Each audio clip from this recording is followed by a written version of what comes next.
आप देख रहे हैं जनता मंच।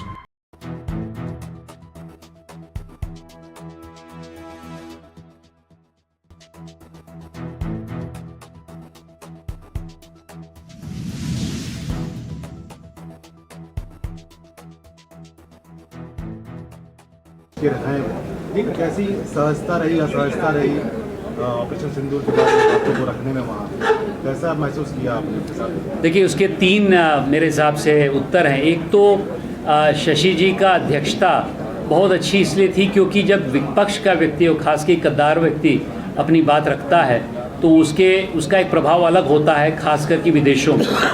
दूसरा ये है कि बहुत तजुर्बा है उनका। आप जानते हैं कि 29 साल तक वह यूनाइटेड नेशंस में काम किया उन्होंने, उसके बाद मिनिस्टर ऑफ स्टेट रहे हैं एक्सटर्नल अफेयर्स में, तो उनका तजुर्बा हर वाक्य में झलक रहा था।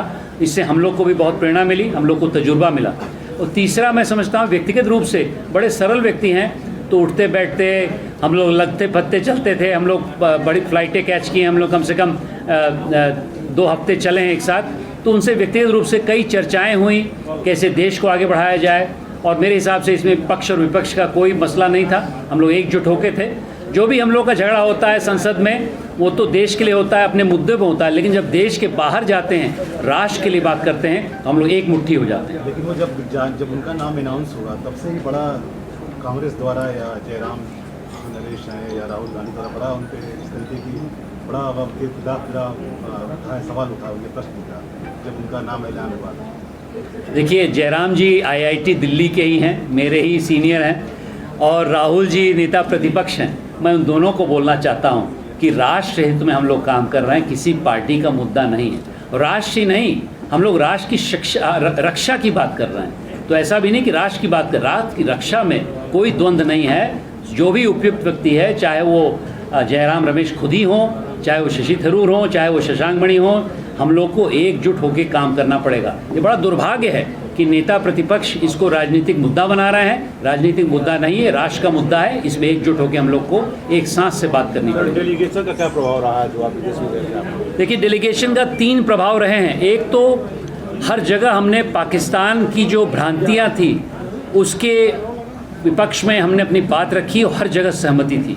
दूसरा प्रभाव जो कोलंबिया में रहा कि उन्होंने किसी कारणवश 7 मई को हमारे जो स्ट्राइक्स हुए उसके बाद कुछ ऐसा गलत बयान दिया, तो जिस दिन हम पहुंचे तो प्रेस वार्ता में ही उनके जो फॉरेन मिनिस्ट्री से बात करने के पहले ही हमने इस बात को रखा कि हम लोग उससे संतुष्ट नहीं हैं। अगले दिन जहाँ फॉरेन मिनिस्ट्री गए तो 2 घंटे की चर्चा हुई, तो उसमें उसी मीटिंग में उन्होंने उस बयान को वापस ले लिया और एक नया बयान दिया जो भारत के पक्ष में था। और तीसरा, मैं जो अनुभव मुझे यूनाइटेड स्टेट्स अमेरिका में गया, आप जानते हैं कि शशि थरूर जी का जो डेलीगेशन था, मेरा डेलीगेशन सबसे प्रभावशाली इसलिए था क्योंकि हम 5 देशों में तो जा रहे थे, लेकिन सबसे बड़े देश जो कि आज की तारीख में सबसे बड़ी अर्थव्यवस्था है, यूनाइटेड स्टेट्स अमेरिका, सबसे पुराना जो गणतंत्र है, उसमें हम लोग गए और वहाँ पर बहुत अच्छी तरह हमारी सराहना की गई।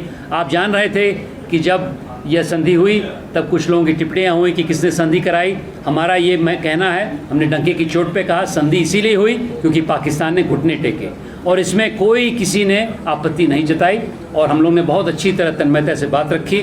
आपको ताज्जुब होगा कि जब वहाँ के जो हाई कमिश्नर हैं, वहाँ के जो एम्बेसडर हैं, उनके घर पे एक भोजन हुआ आखिरी दिन, तो 17 वहाँ के सांसद आए।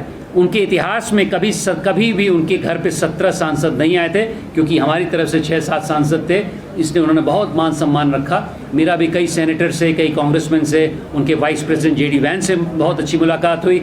आप जानते हैं JD वैन कुछ हद तक हम लोग के दामाद हैं, क्योंकि उनकी पत्नी तेलुगु एक उत्तर यहाँ की हमारी भारतवासी हैं।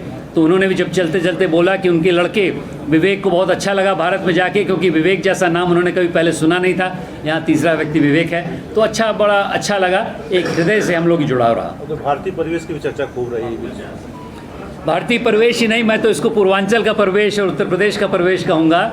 और इसकी चर्चा इसलिए रही क्योंकि मेरा ये मानना है कि यदि मैं अपने गांव में इस परिवेश धोती कुर्ता पहन के जा सकता हूं, तो न्यूयॉर्क में भी जा सकता हूं, वॉशिंगटन में भी जा सकता हूं, व्हाइट हाउस में भी मैं ये परिवेश पहन के गया हूं।